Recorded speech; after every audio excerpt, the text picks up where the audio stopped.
Hello everyone, welcome to another video from Fantasy Football Scout. My name is Az and I am joined every week by Gianni, where we take a look at his team and his decisions going forward. Once again, Gianni is on a green arrow, so if you're here for pain, we're not getting too much pain, Gianni. Come on, you need to do some mad things to restore the balance. How you doing? Oh, I'm very well, thank you, mate. I'm buzzing for the Champions League this week, and I'm fairly happy with my rank. It's been slow and steady, Mm. which isn't what I'm used to. I'm either sort of hero or zero usually in years gone by. So I'll take the 74 this week. I did have a 4 point hit.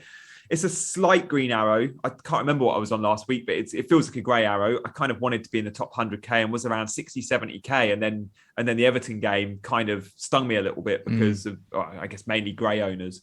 But no, Auto very subs as happy. well coming in for Oh, it was all covering. the Livramento first sub. Livramentos, yeah.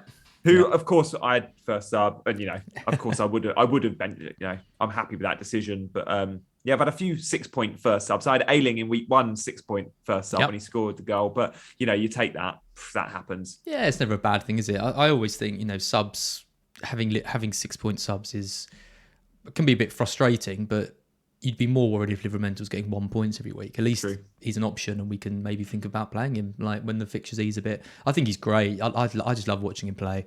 Yeah. Well, all right, we're going to talk about all that in a sec. Just before we get into that, I just want to mention Fantasy 5, who Fantasy Scout are partnered with. Every week you can pick 5 players, and you have fantasy points targets that they've each got, and if they hit it and you get all 5 right, you win £10,000. Great game to play alongside FPL.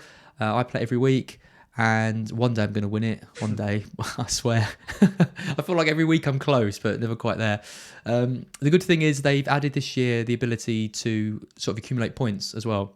So there's mini leagues and prizes you can win for getting points. So you haven't got to hit the jackpot to win, shirts and Champions League final tickets, loads of stuff. So if you're not involved in that, look at the links in the description below.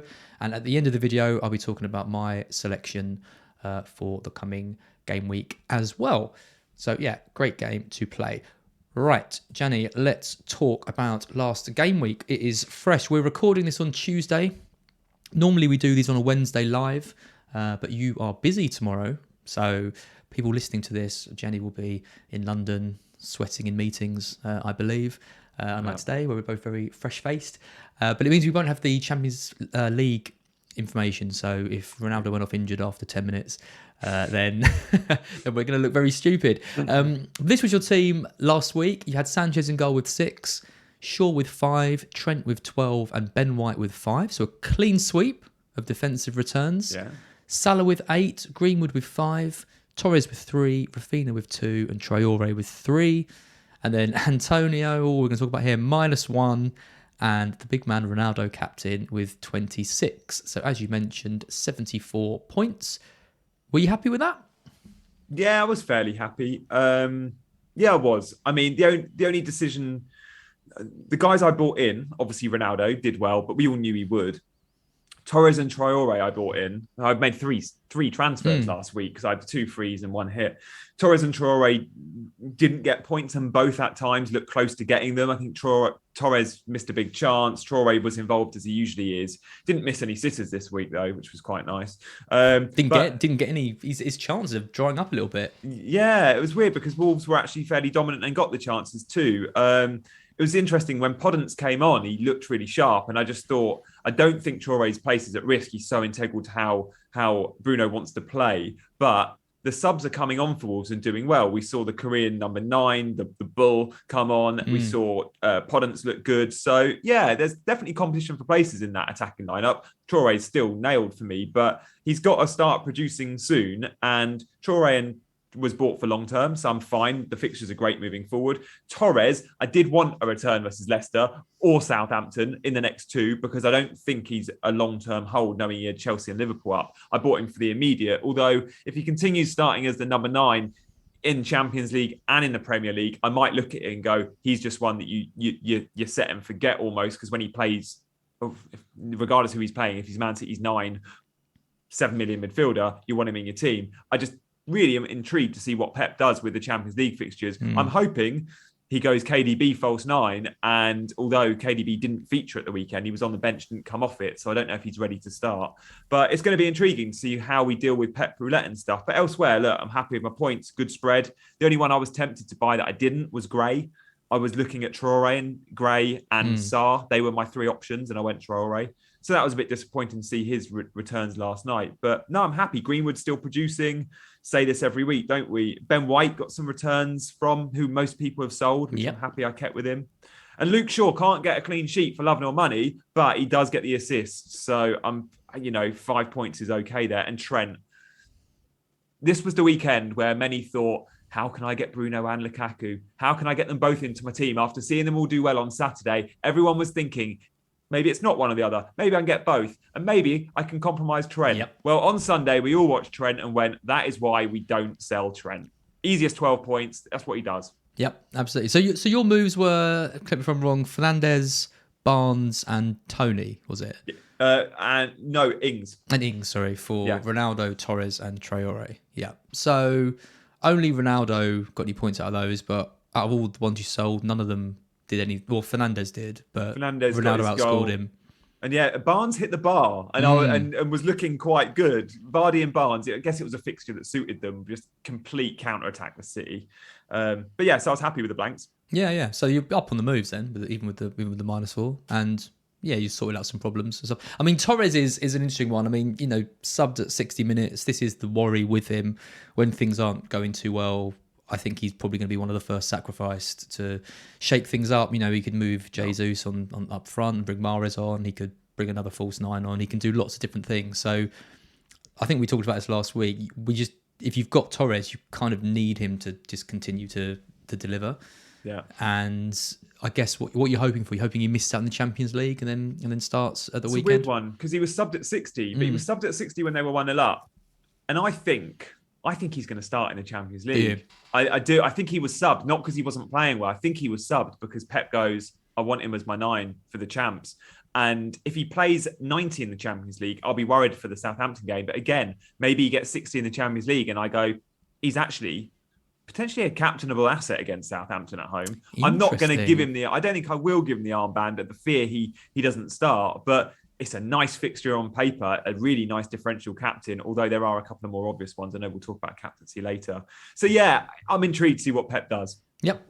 Let's have a look at your team going into Game Week 5. Yeah. It looks ugly because it's got 5 in midfield. It's very unlikely to be this formation. Please do note the bench. I've got Antonio on the bench who I could very easily sell. Although I'm quite fortunate with that, the Antonio -1 and kind of missing a game, that I do have an okay squad without him, because someone like Luke Ayling would have been on my bench. He comes in and that's quite a nice fixture. Yeah, well, let's talk for your team for podcast listeners as well. So Sanchez in goal with Leicester at home, and then you've got Trent, Shaw, White and Ayling, so 4 at the back. And then 5 in midfield of Salah, captain currently, Greenwood, Torres, vice-captain, interesting, Rafinha and Traore, and then Ronaldo up front. So your 2 strikers, one of them suspended and one of them's in a different league. And then you've got Livramento there as your kind of only sub. So I think there's quite a lot to talk about with this team. Okay, you mentioned Ayling, so let's start with Ayling and Rafinha. Leeds have been very disappointing, haven't they? They've got an incredible run of fixtures coming up. What do you make of them this season? Like, do you think they're going to turn a corner? I think it's very similar to what we saw last season. I know we've seen them lose a couple of games, but don't forget we've seen them lose games to big teams, and that's kind of what they do mostly. They go toe-to-toe with you, and they will have a go against anyone, which means when they play teams like Liverpool, with their man-to-man system, it's just fun. It's just fun to play against them. I think Gary Neville said it in commentary for Sky. They're one of the most fun teams to play against if you're a striker. Mane, Salah, Jota had a field day. But will Joel Linton and St Max or Wilson, if he plays, have a field day? Probably not. So it's opponent specific to their success. I think they'll blow Newcastle away and score a few goals. But we do never really like banking on Leeds for clean sheets, which does make Ayling a bit of a mare pick. I'm thinking if I do replace Antonio, then it will be Eiling who's on my bench. I'd much rather play Ben White than Eiling because Leeds just look leaky. So long term, do I want a 4.5 Eiling there? Probably not. Why did I go with him at the start of the season? Well, I fancied attacking returns. I fancied the fullbacks bombing on. We haven't really seen that other than his goal at Old Trafford in game week 1. He moved to centre back. He played against Liverpool the second half. He was centre back. And obviously, when they play a back three, when they're playing against two forwards, like when they played Burnley, that's a back three and Luke Eiling's right centre back. But now they've got issues at centre back, right? Strauch's now suspended. Cooper's all over the place.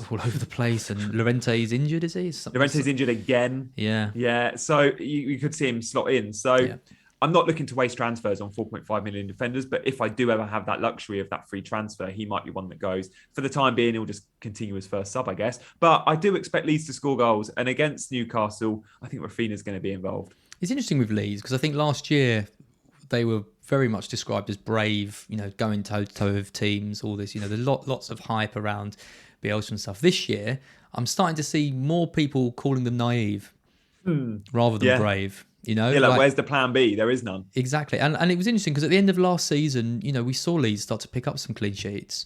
Again, they beat City, for example. But I remember talking to Seb pre-season, and I said to him, you've got to be confident about Leeds' prospects at the back, next year. And Seb was like, if you actually look at the underlying stats, we were conceding more big chances. Our XG conceded was higher. And so I said to him, why did you keep clean sheets? He was like, luck. It won't continue. And you've got to say... Meslier saves. Meslier made a lot of saves, didn't he? Exactly. Was he second to Martinez in the saves? Absolutely. He was high. Yeah, so it is interesting to see what happens on this run. They've had a very, very tough start to life in their second season. So I'm not ruling them out, but it's something needs to change because they need to start picking up points basically. If they come out of this run, having only won a couple of matches, they might be in for a bit of a surprise relegation battle. Okay, let's talk about some of your other players. So obviously we've kind of touched on Torres a little bit. You've got the vice captaincy on him at the moment. Is that do you think what would it take for you to think maybe Torres is a viable captain this week? Yeah, so Torres plays in the Champions League. I can't remember if it's Tuesday night or Wednesday night. We're recording this Tuesday lunchtime. Let's say he plays really well. He plays Wednesday. So he plays Wednesday. So let's say he plays really well. He's involved in a goal or two and is subbed off early, but he's played really well. I'm subbing him off to rest him. I think I could give him the armband. I really do. Salah is the obvious pick, and I have been safe with my captaincy this season, and it will no doubt go to Salah, who again, he'll probably do really well against AC Milan, and the momentum's with him. And even if he doesn't do well against AC Milan, the momentum's still with him. He's been playing brilliantly. Crystal Palace, whilst they've looked good against Spurs, there was no threat from Spurs. I have not seen a Spurs performance that bad for a very long time, since probably, one day Ramos. Do you see the heat maps of the front three? No, was it shocking? They were. I think they were all in their own half. Oh, Harry Kane at half-time had the fewest touches of any player. It was his first ever Spurs appearance with no shots and no touches in the box. Wow. Yeah, I'm not surprised. I watched the game and it was horrific. So yeah, I mean... Horrific is, I think, very apt to describe that performance. Against Palace as well. I mean, I know Palace have improved and been a bit better, but I wasn't expecting that level of performance from Spurs.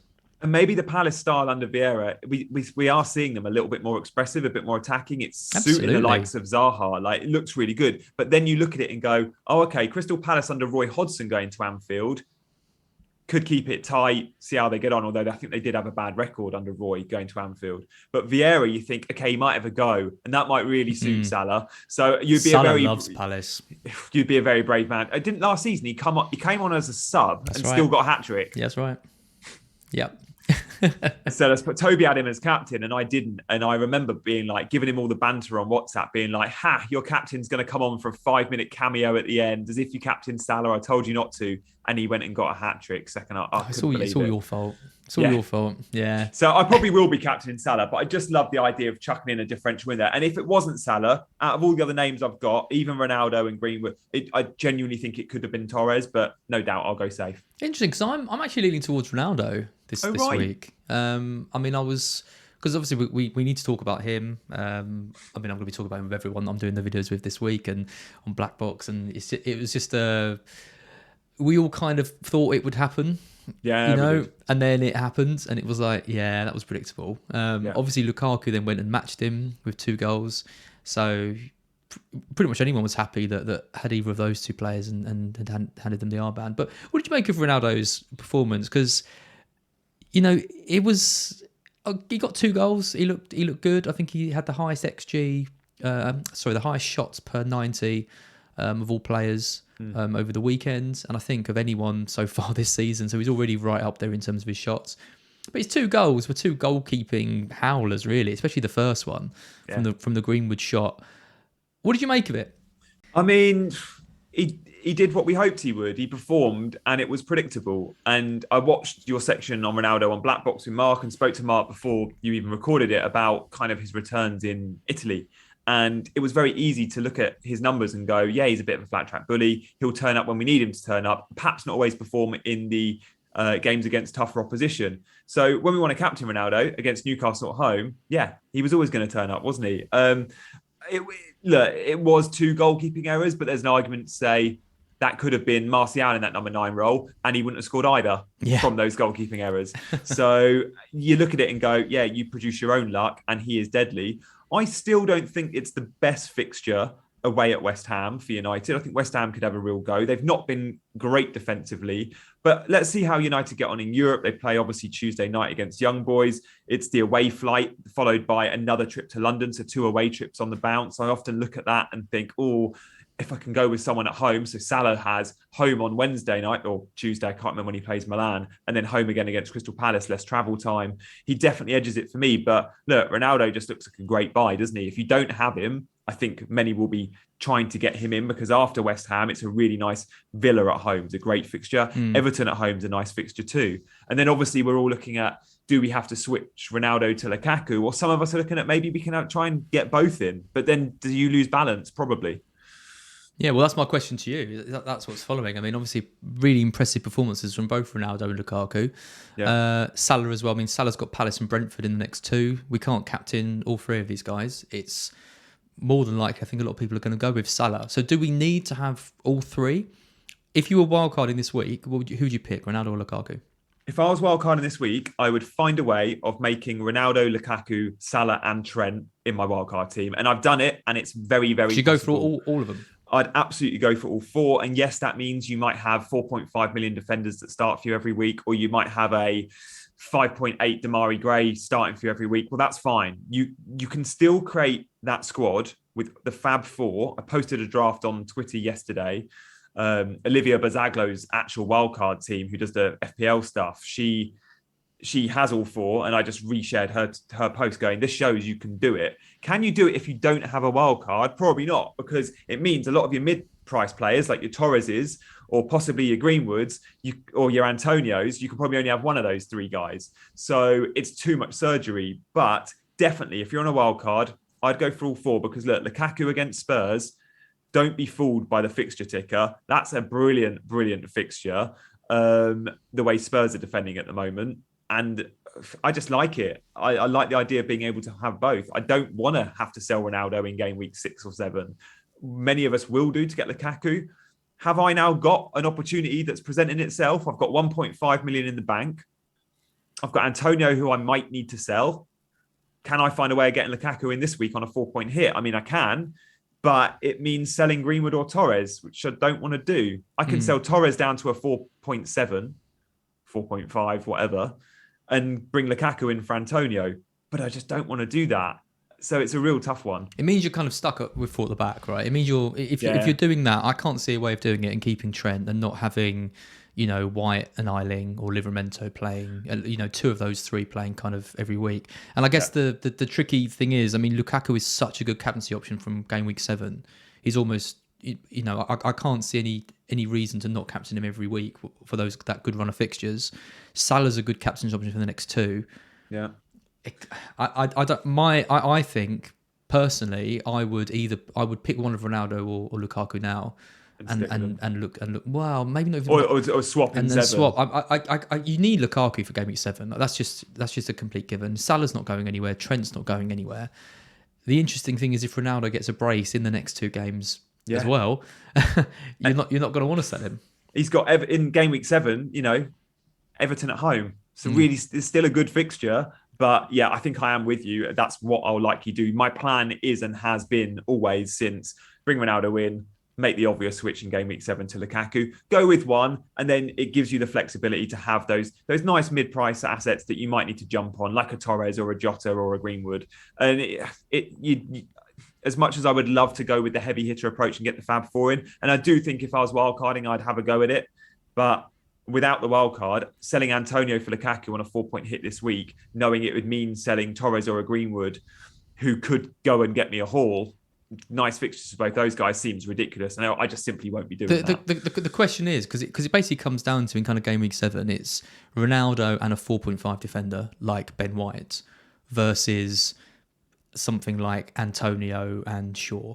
Yeah. For example, or, Calvert-Lewin if he's fit, or Shaw, something like that. 2 decent options versus 1 good option and a bit of, oh my God, I wouldn't pick this guy normally. Like you obviously get a lot more flexibility. And if you're not captaining the 12.5 million forward in any game going up to like game week 14, I guess that's when you have to think to yourself, is it really worth all of this investment in one player? It's a really interesting one. And it's why when Ronaldo signed, it was such a good signing for FPL, I think, because it's going to force people to make these decisions. And actually Antonio getting injured is giving people even more choice, because now you've got some people holding him saying, well, there's no way I'm selling him. He's incredible. He's going to have Brentford and Leeds when he gets back.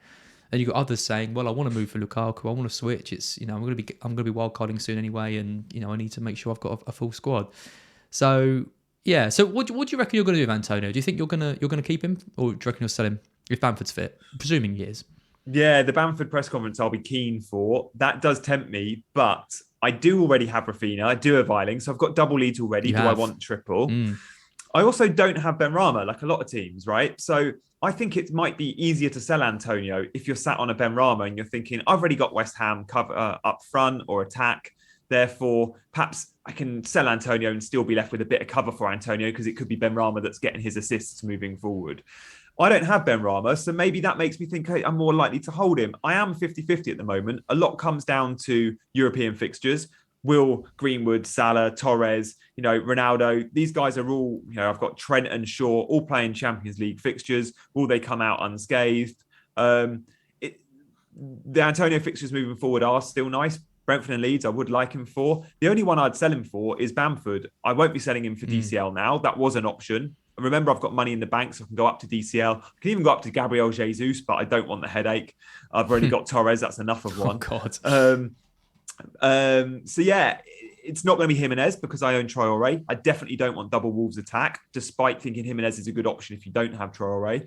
So, for me, it will either be Bamford or no one. And if it's no one, then we can see my starting 11 still looks all right. And then loads will sell Antonio. I think more than 50% of FPL Twitter that own him will sell him. So I love the idea of going into Leeds, Brentford, and then Everton, Tottenham, 4 all right fixtures, possibly with him. He's also will have had his rest for the United game, because they do have European football and they are going to get a lot of fixtures. But he did show last season, and we forget. We all thought, as soon as Antonio gets 2 fixtures a week, we've got to sell him. His hamstrings. That's the narrative from years ago. Antonio last season showed us, especially the second half last season, he can play Tuesday, Saturday, Wednesday, Sunday, twice most weeks, because the Premier League fixtures, that's how they went. And he was playing, and Moyes wasn't feeling the need to bring him out. Yes, he does have historically lots of injury problems. Since he's been playing loads, those injuries have dipped. He's barely getting any. So, yes, his hamstring might go once or twice throughout a season. He's out for a few weeks. But I think we can still rely on him moving forward. Having a rest this weekend is nice. I'm not too worried about the fixture congestion with him, because he showed us last season we can trust him. I just don't think he's going to play that much, especially in the early stages of the Europa League. I think they can't lose him. They've got a big squad now as well. They've got a big squad. They've got very few strikers though, and I think they've got to find ways of playing games without him. And I think you can't afford to rest him in the Premier League if they've got sort of aspirations of, I don't know, top 6 maybe. They might be thinking they can get into that again. And I think if they get through to the later stage of the Europa, then I think okay, we're going to see Antonio play those games, the bigger games. But I think Moyes is going to be confident of getting through sort of the early stages without him. We'll see how it goes. I mean, the problem with Ben Rama, you mentioned him. I've got him in my team. Obviously, 2 blanks now since I bought him, which is typical after 2 12-point returns. But the problem was we saw Vlasic come on. Yeah. And that is a concern with Ben Rama because he was first sub, wasn't he? He was first sub, Ben Rama. Yeah. Bowen stayed on for now. That's telling for me. So who does Moyes fancy out of those 3? Exactly. So I think it's going to be a bit like the Torres thing. I think if things aren't quite going West Ham's way, I think we're going to see Ben Rama maybe one of the kind of early sacrifices for one of their other kind of attacking options because they've got loads of them as well. So yeah, I'm getting a little bit twitchy with him. You mentioned Antonio's ownership. He's already gone down over 10%. Wow. Ownership. Really? You think the game week only ended yesterday on Monday night. So he is shedding owners, and I think it's a combination of lots of factors. Obviously, the red card, and Lukaku and Ronaldo hitting form, and people wanting to kind of jump on that. I think we're going to be seeing lots of wildcards this week as people restructure their teams. So it is interesting. I'm happy to hold him. I think with Leeds and Brentford on the horizon, they're 2 great games for him. The fixtures then get really tough. So Everton away, Tottenham at home, Villa away, Liverpool at home, Wolves away, City away. That is a tough run that does coincide with their Europa League campaign. So, I mean, I'm saying I don't think he's going to play too much in that, but at the same time, I'm not looking at those fixtures and thinking, there's games that I'm going to get huge points hauls from. So it might be that I end up selling him around then, but certainly I'm keeping him kind of for the near future. So yeah, it's that if it wasn't Leeds and Brentford, and that too, Leeds is just not a fixture you want to sell him for. So I'm so on the fence. I guess Brentford, whilst we see that as a brilliant fixture on paper, defensive numbers have actually been really good, Brentford. They've actually been keeping really good back lines. So I'm with you. The fixtures aren't great beyond that. It's just that Leeds game. We've seen every time we watch Leeds this season, we just go, they're so open. And when you're playing against a striker like Antonio that really can bully defenders like Cooper, I'd love to see him in that game. I'd much rather own Antonio in that game than Bamford in that game. Absolutely. So it's a tough one. Yep, I completely agree. So just a final question for you. Obviously, Chelsea, really good performance. 3-0 winners against Villa. Yeah. Rode their luck a bit at times. Loads of shots from Villa. Mendy just had an absolutely outstanding game, I thought. Absolutely, brilliant. And Kovacic as well. I don't think I've ever seen him play like in the way he did. The assist was fantastic. Goal great. Some really good performances. So we've got to start thinking about Chelsea leading up to game week 7. Obviously, Lukaku is a must. There was some interesting changes. Mount didn't play, for example. Who would you be looking at from the Chelsea side if you were thinking, you're going to have people who are saying, I can't go for Lukaku, so I want to get one of their other players, Havertz or Mount or someone like that, try and cover his points. Or you've got people saying, okay, game week 7, I want to tap into this Chelsea attack as much as I can and get in their players. What's your kind of order of preference from the Chelsea boys? Yeah, so obviously Lukaku's the standout. But if you're looking at midfielders, it's neck and neck between Mount and Havertz. They will both play the majority of games, but equally, Tuchel's not afraid to rest players. Mount wasn't dropped against Villa. He was rested because of he had a knock and because of his game time for England a few days before. But Havertz and Mount, I mean, Havertz is the more expensive option, but probably got the higher ceiling. Mount, the set piece threat and the chance creation's really, really impressive. Now he's got Lukaku in the team, will we see way more assists? So I like both those guys if you don't think you're going to be able to stretch to Lukaku. But then also whoever is playing at wing back is going to get bags of assists. We just don't know about the rotation. Alonso's definitely first choice at the moment. That's very, very clear. So Reece James is probably a safer bet because at some point Chilwell will come in. Reece James has got less competition. Do you think he goes straight back in? Played well. Do you think he goes straight back in, Reece James? Yeah, I think so. Yeah, he had such a good start to the season. We saw I can't remember who he got the assist against. Was it?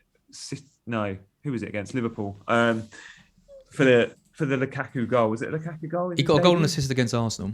Oh, Arsenal, that was it. And he's so good against Arsenal. And he got an assist from the corner, I believe, against Liverpool. Yeah, that was it for the Havertz header. So James would be my preference in the back line. If you haven't got that a huge amount of money, Christensen is 5.0. Did get rested for Thiago Silva, but I still think he will start the majority of games, although Rudiger and Azpilicueta are safer picks, but a little bit more expensive. But for the upside, I go James at the back, Havertz or Mount. I'd probably go Mount and save a little bit of money because I don't think there's much between them. And then obviously, I think we're all going to have Lukaku and have the armband on him, but it's exciting. There's barely any teams with Chelsea cover. By game week 7, all transfers in one way or another are going to be Chelsea, aren't they? Yeah, I think I'll definitely be rolling with James and Lukaku for their run. I think I'd want to put in a midfielder as well. I was all set on Mount, and then he didn't play. Do you think that's something we might see more of with Mount missing out, or do you think that was just kind of on the international break and just giving him a bit of a rest? I think it was purely the rest. He's one of the first names on Tuchel's team sheets. There's a few in that team when fit are absolutely nailed to play regardless of opposition or system. As Azpilicueta, Mendy, Jorginho and Kante, if Kante's ever fit, Mount and Lukaku. They're the only ones you can Rudiger? bet your house not on. Oh, Rudiger, fair. Rudiger, of all the centre-backs, Rudiger and Azpilicueta are the only two. Yeah. Because I mean, a lot of people went for Christensen, didn't they? Yeah, that was always one where you knew you only went with him because he was 5.0. Yeah. You knew he was at more risk of rotation than a Rudiger and Azpilicueta, but it's perhaps worth the gamble. I still think Christensen probably plays 6 or 7 out of every 10, but of course, Thiago Silva's someone that will get game time. Maybe Thiago Silva plays more in Champions Leagues. I don't know. That'll be one to monitor.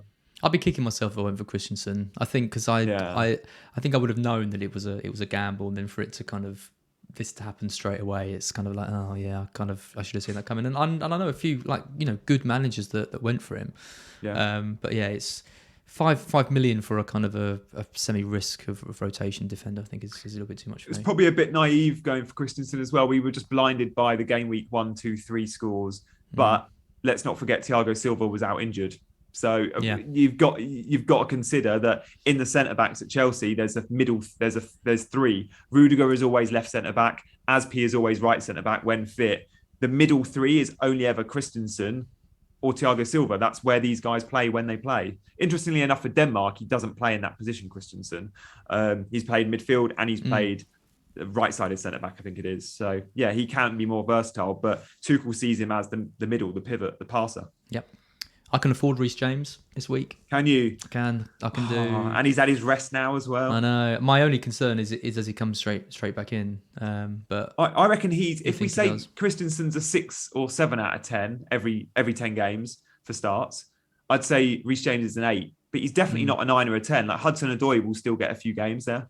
Yeah, so the attacking potential is so great with him when he does start. Yeah, I'd be very happy with 8 out of 10. I want James. Yeah, it's just because at the moment, I mean, you look at your bench and look at my bench as well, and it's like I can't really absorb another with Antonio out and injuries around and stuff. I can't really afford I mean, I'm already playing Billy Gilmore this week, which is when you're getting desperate. Gianni, that's great. I'll stop it there. You will be back next week, as always, to talk about how you got on in Game Week 5. And if you stick around after this, I will talk through my Fantasy 5 selection as well. But Gianni, good luck this week, and I will speak to you soon. Thank you, mate. And I will hopefully see you guys on Friday night because we're doing a watch-along for Newcastle versus Leeds, which I think is going to be a very fun fixture. Yeah, I'll be watching that as well. So that would be great.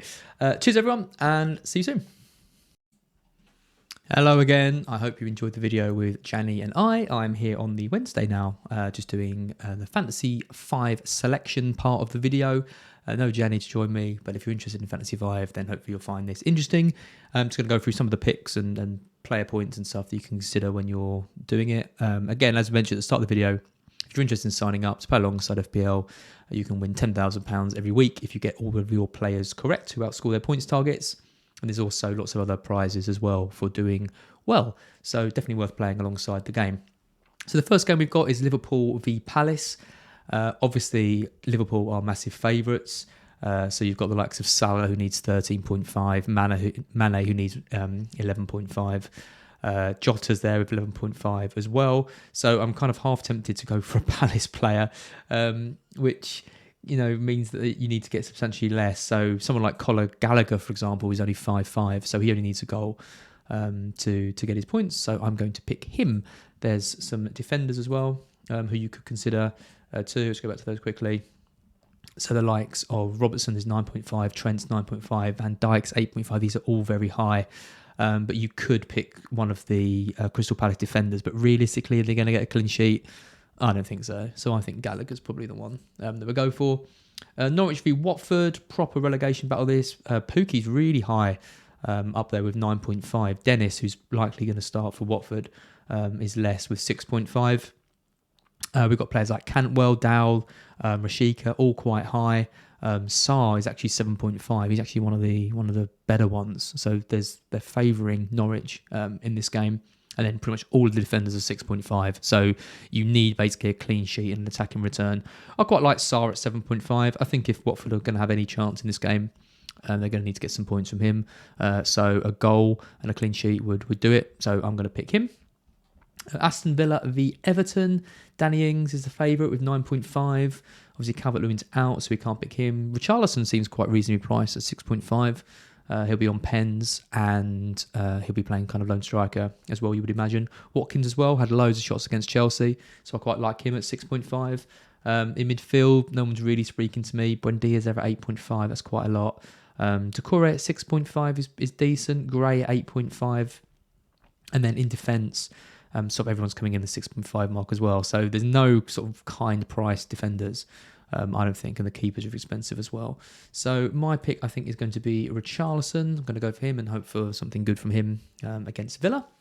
West Ham v United. Ronaldo's the obvious one, 9.5. Still quite low for him. West Ham players priced quite a lot. I mean, Declan Rice, Souček, Benrahma, Bowen, Fornals, all 7.5. Sancho's 8.5, same as Greenwood. I'd definitely be picking Greenwood over Sancho. He's been really poor. Fernandes is there at 10.5. Rashford at 8.5. I mean, it's just got to be Ronaldo, isn't it? I mean, he could easily score 2 goals in that game, and you wouldn't be too surprised. So I'm going to pick him. And then Tottenham-Chelsea. I mean, Harry Kane at 6.5. We just never see him. We never saw him at that like last season. It's really low. Compare that to Lukaku, who needs to get 10.5, which is obviously quite a lot. Skip Højbjerg, both at 5.5. Dele Alli's there at 7.5. Son's there at 7.5, which isn't too bad. So if Spurs nick a win, he gets 5 for the goal. He'll get 2 for the clean sheet, 1 for the clean sheet and 2 for the appearance. So that's sort of fairly decent. Jorginho's there at 7.5. Havertz, Mount 8.5. These guys need quite a lot. In defence, I mean, I like Reece James, but 9.5. Alonso as well, 9.5, and all the other defenders 6.5 or more. So this one's a really, really tough one to get right. I'm going to pick Son and hope he's fit. I think he can get 7.5 and confirm that. And that's it. So I've gone for Gallagher, Sarr, team selection confirmed. Gallagher, Sarr, Richarlison, Ronaldo, and Son. So yeah, give this a go if you haven't signed up already. Links in the description, and best of luck.